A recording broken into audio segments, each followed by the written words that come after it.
योगी आदित्यनाथ भारत के एक प्रमुख राजनीतिक हस्ती और भारतीय जनता पार्टी बीजेपी के एक प्रमुख सदस्य हैं। वे अपने मजबूत हिंदू राष्ट्रवादी विचारों के लिए जाने जाते हैं और मार्च 2017 से उत्तर प्रदेश के मुख्यमंत्री के रूप में सेवा कर रहे हैं। उनका जीवन और करियर धार्मिक भक्ति, राजनीतिक सक्रियता और शासन का अनूठा मिश्रण रहा है। नीचे योगी आदित्यनाथ की विस्तृत जीवनी दी गई है, जिसमें उनके प्रारंभिक जीवन, धार्मिक यात्रा, राजनीतिक करियर और उत्तर प्रदेश के मुख्यमंत्री के रूप में उनके शासन का विवरण शामिल है। योगी आदित्यनाथ का जन्म 5 जून 1972 को उत्तराखंड के पौड़ी गढ़वाल जिले के पंचूर गांव में अजय सिंह बिष्ट के रूप में हुआ था। वे एक गढ़वाली राजपूत परिवार में जन्मे थे। उनके पिता आनंद सिंह बिष्ट एक वन रेंजर थे और उनकी माता सावित्री देवी एक गृहिणी थीं।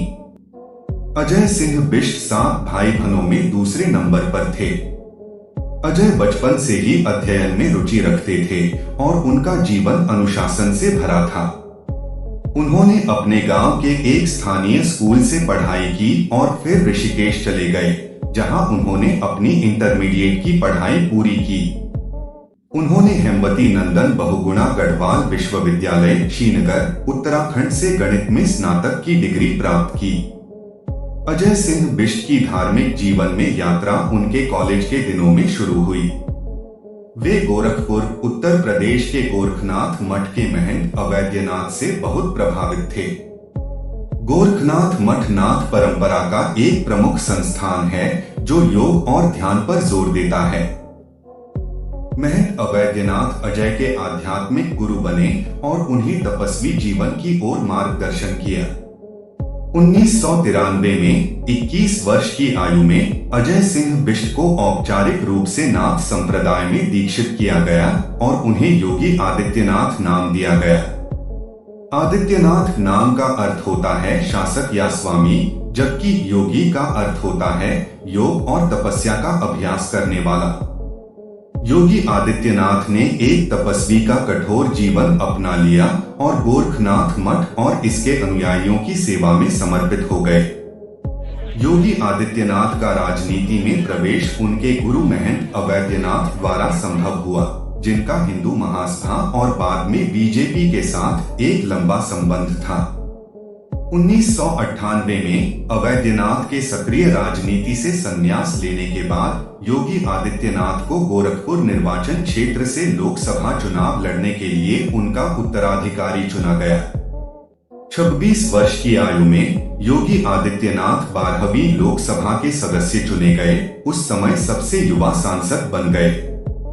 उनकी चुनावी सफलता ने एक लंबा और प्रभावशाली राजनीतिक करियर शुरू किया। उन्होंने गोरखपुर से 1999, 2004, 2009 और 2014 में लोकसभा चुनाव जीते, लगातार बड़े अंतर से जीतते रहे। एक सांसद के रूप में योगी आदित्यनाथ अपने उग्र भाषणों और हिंदुत्व की पुरजोर वकालत के लिए जाने गए, जो भारत में हिंदुओं की प्रधानता स्थापित करने की विचारधारा है। 2002 में योगी आदित्यनाथ ने हिंदू युवा वाहिनी HYV की स्थापना की, जो हिंदू मूल्यों और राष्ट्रवाद को बढ़ावा देने के उद्देश्य से एक युवा संगठन था। HYV जल्दी ही अपने सक्रियता के लिए प्रसिद्ध हो गया और विभिन्न विवादास्पद घटनाओं में शामिल रहा, जिसमें सांप्रदायिक तनाव और विरोध शामिल हैं। HYV के नेतृत्व ने योगी आदित्यनाथ की छवि हिंदू मुद्दों के समर्थक और हिंदुओं के अधिकारों के रक्षक के रूप में मजबूत कर दी। यह संगठन क्षेत्र में एक महत्वपूर्ण ताकत बन गया और इसके सदस्य अक्सर चुनावों के दौरान बीजेपी और योगी आदित्यनाथ के लिए समर्थन जुटाने में भूमिका निभाते थे। HYV की गतिविधियों की आक्रामक रुख और संघर्षपूर्ण रणनीतियों के लिए भी आलोचना की गई है। 2017 के उत्तर प्रदेश विधानसभा चुनाव योगी आदित्यनाथ के राजनीतिक करियर में एक महत्वपूर्ण मोड़ थे। प्रधानमंत्री नरेंद्र मोदी और पार्टी अध्यक्ष अमित शाह के नेतृत्व में बीजेपी ने 403 सीटों में से 312 सीटों पर भारी जीत हासिल की।